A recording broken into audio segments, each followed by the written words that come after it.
గత వారం రోజులుగా కురుస్తున్న భారీ వర్షాల కారణంగా హైదరాబాద్ ప్రజలు అనేక అవస్థలు ఎదుర్కొంటున్నారు. జనజీవనం అస్తవ్యస్తంగా మారడంతో రోడ్లపై ప్రయాణం నరకంలా మారింది. పలు బస్తీలు మూసీలో మునిగిపోయాయి. ఎంజీబీఎస్ బస్టాండ్లోకి వరద నీరు చేరి ప్రయాణాలు ఆగిపోయాయి. మూసీ వరదలకు సంబంధించి మరింత సమాచారాన్ని మా ప్రతినిధి రత్నకుమార్ అందిస్తారు. నగరంలో గత కొద్ది రోజులుగా కురుస్తున్నటువంటి వర్షాల కారణంగా పలు ప్రాంతాలు జలదిగ్బంధంలో చిక్కుకున్నాయి. ఇక నిన్న కురిసినటువంటి భారీ వర్షాల కారణంగా ఎగువ ప్రాంతాల్లోకి భారీగా వరద నీరు చేరడంతో రెండు జంట జలాశయాలు హిమాయత్ సాగర్, ఉస్మాన్ సాగర్ పొంగి పొరలడం జరిగింది. దీంతో గేట్లు లిఫ్ట్ చేసి వరద నీటి మొత్తాన్ని కూడా ఉధృతంగా మారినటువంటి వరద నీటి మొత్తాన్ని కూడా దిగువ ప్రాంతాలకు మూసీ ద్వారా రిలీజ్ చేయడం జరిగింది. దీంతో ఒక్కసారిగా మూసీ నది ఉప్పొంగి ప్రవహిస్తోంది. ప్రజెంట్ మనం మూసీ పరివాహక ప్రాంతాల్లో ఉన్నాం. ఒకసారి ఆ విజువల్స్ లో చూడొచ్చు. మొత్తం ఎంత ఉధృతంగా వరద అనేది ప్రవహిస్తుంది అనేది మనకి ఇక్కడ విజువల్స్ లో కనిపిస్తోంది. ప్రస్తుతం మనం చాదర్ఘట్ ఫ్లైఓవర్ దగ్గర ఉన్నాం. సో ఆ విజువల్స్ లో ఒకసారి గమనించినట్లయితే ఫ్లోటింగ్ అనేది వరద ఫ్లోటింగ్ కు సంబంధించి కూడా ఎంత ఉధృతంగా వరద అనేది మూసీ పరివాహక ప్రాంతాల్లో పొంగి పొరుగుతున్నటువంటి దృశ్యాలను మనం ఇక్కడ చూస్తూ ఉన్నాం. మనం చూస్తుంది మొత్తం అంతా కూడా ఇది విజువల్స్ లో కనిపిస్తున్నది MGBS metro station. MGBS metro station పక్కనే ఆనుకొని ఎంజీబీఎస్ బస్ స్టాండ్ ఉంటుంది. సో ఇప్పటికే బస్ స్టాండ్ లోకి వరద నీరు భారీగా వచ్చి చేరడంతో అనేక మంది ఎన్నో రకాలుగా ఇబ్బందులు ఎదుర్కొంటూ ఉన్నారు. మరోవైపున ప్రయాణికులను సురక్షితంగా బయటకు తీసుకురావడం కోసం తాళ్ల సాయంతో అధికారులు రంగంలోకి దిగడం జరిగింది. జీహెచ్ఎంసీ బృందాలు, డిఆర్ఎఫ్ బృందాలు, అలాగే పోలీసులు జాయింట్ ఆపరేషన్స్ ద్వారా బస్టాండ్ లో ప్రయాణాల కోసం వచ్చినటువంటి ప్రయాణికులు పూర్తిగా వాళ్ళందరినీ కూడా అక్కడి నుంచి తరలించి ఇతర ప్రాంతాలకు పంపించడం జరిగింది. అయితే బస్టాండ్ నుంచి బయటకు తీసుకురావడంలో కొంత ఆలస్యమైనప్పటికీ కూడా ప్రస్తుతానికి వాళ్ళందరూ కూడా సేఫ్ గానే బయటకు వెళ్ళిపోయినట్లు కూడా తెలుస్తుంది. సో మనం ఒకసారి విజువల్స్ లో చూడొచ్చు.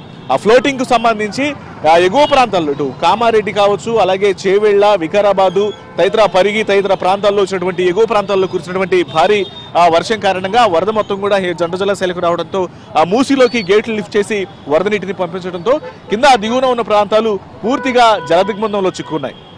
ప్రజెంట్ విజువల్స్ లో కనిపిస్తుందంతా కూడా చాదర్ఘట్ ప్రాంతం. పూర్తిగా ఇళ్లలోకి వరద నీరు అనేది వెళ్ళిపోయింది. దీంతో అనేక రకాల అవస్థలు ఆయా ప్రాంతాలకు సంబంధించినటువంటి నిర్వాసితులు ఎదుర్కొంటున్నారు. విజువల్స్ లో మనం ఒకసారి చూడొచ్చు. పూర్తిగా కార్లు జల దిగ్బంధంలో ఉన్నాయి. ఇళ్లు మొత్తం కూడా మునిగిపోయినటువంటి పరిస్థితి కనిపిస్తోంది. వరద ఉధృతి మూసీ చాలా ఉప్పొంగి ప్రవహిస్తోంది.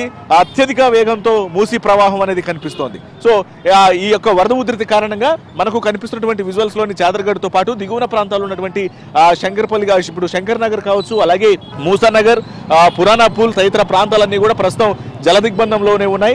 ఆయా ప్రాంతాల్లో ఉన్నటువంటి అంటే మూసీ పరివాహక ప్రాంతాల్లో ఉన్నటువంటి ప్రజలందరినీ కూడా సురక్షిత ప్రాంతాలకు తరలించాలని ఇప్పటికే ముఖ్యమంత్రి రేవంత్ రెడ్డి అధికారులను ఆదేశాలను జారీ చేయడంతో హైడ్రా అధికారులు, మరోవైపున డిఆర్ఎఫ్ సిబ్బంది, జీహెచ్ఎంసీ సిబ్బంది రంగంలోకి దిగి తక్షణమే సహాయక చర్యలను ముమ్మరం చేయడం జరిగింది. జంట జలాశయాలు హిమాయత్ సాగర్ అలాగే ఉస్మాన్ సాగర్ల వద్ద గేట్లు లిఫ్ట్ చేయడంతో ఆ వాటర్ మొత్తం కూడా మూసీలోకి వదలడంతో దిగువ ప్రాంతాలు ఎంతో రకాల ఇబ్బందులను ఎదుర్కొంటూ ఉన్నారు. ముఖ్యంగా గత 40 ఏళ్ల కాలంలో ఇంత పెద్ద ఎత్తున మూసీ ప్రవహించడం అనేది తాము ఎప్పుడూ చూడలేదు అనేది ఇక్కడ ఉన్నటువంటి స్థానికులందరూ కూడా తెలియజేస్తూ ఉన్నారు. ఇక మరోవైపు ఒకసారి విజువల్స్ లో చూడొచ్చు. ఆ వరద ఉధృతి అనేది ఎక్కువగా ఉన్న కారణంగా పూర్తిగా ప్రధాన రోడ్ల మీద ట్రాఫిక్ జామ్స్ అనేవి ఏర్పడుతూ ఉన్నాయి. మనం చాదర్ఘట్ ప్రధాన బ్రిడ్జి మీద ఉన్నాం. ఒకసారి విజువల్స్ లో చూసినట్లయితే కిలోమీటర్ల మేర వాహనాలు అనేవి ఆగిపోతూ ఉన్నాయి. ప్రయాణాల రాకపోకలకు కూడా కొంత ఇబ్బందికరమైనటువంటి పరిస్థితి తలెత్తుతుంది. సో మొత్తానికి యొక్క వర్షాల కారణంగా ప్రజలు అనేక రకాల ఇబ్బందులు ఎదుర్కొంటారు. మరోవైపున పోలీసులు గ్రౌండ్ లెవెల్లో ఇక్కడ ఫీల్డ్ లో ఉండి ఎక్కడికక్కడ ట్రాఫిక్ జామ్లు అనేవి ఏర్పడకుండా సహాయక చర్యల్లో ఉండడం జరిగింది. ట్రాఫిక్ ను క్లియర్ చేసేందుకు కూడా అన్ని రకాల చర్యలు తీసుకుంటున్నటువంటి దృశ్యాలను కూడా మనం చూస్తూ ఉన్నాం. ఇక మరోవైపు ఇటు ఎక్కడైతే ఇటు ఎంజీబీఎస్ నుంచి మరోవైపున ఇటు ఎల్బీ నగర్ ప్రాంతాలకు వెళ్ళడానికి ప్రధానమైనటువంటి బస్సు సర్వీసు, అంతర్రాష్ట్రాలకు సంబంధించినటువంటి బస్ సర్వీస్ అంతా కూడా ఈ రూట్ లోనే ఉంటూ ఉంది. సో ఇప్పుడు మూసీ అంతా కూడా ఉప్పొంగి ప్రవహిస్తూ ఉండడంతో రాకపోకలకు అంతరాయం అనేది కలుగుతూ ఉంది.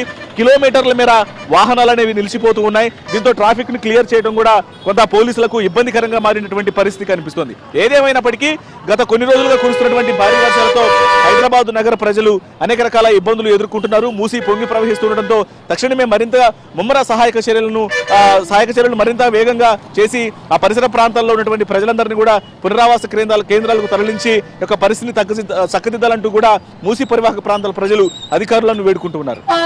కెమెరా పర్సన్ భిక్షపతితో రత్నకుమార్, చాదర్ఘట్ నుంచి.